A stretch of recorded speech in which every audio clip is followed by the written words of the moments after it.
ika'y nakikita, puso ko ay kumakaba.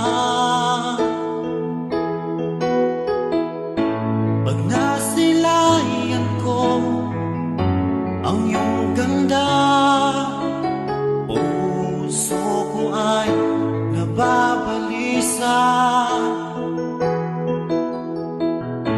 Kapag ika'y katabi, ako'y di mapakali. Walang ibang iniisip, kundi ikaw lagi. Sinubukan ko ika'y kalimutan, ngunit hanggang ngayon di ko makakayanan, pagkat ikaw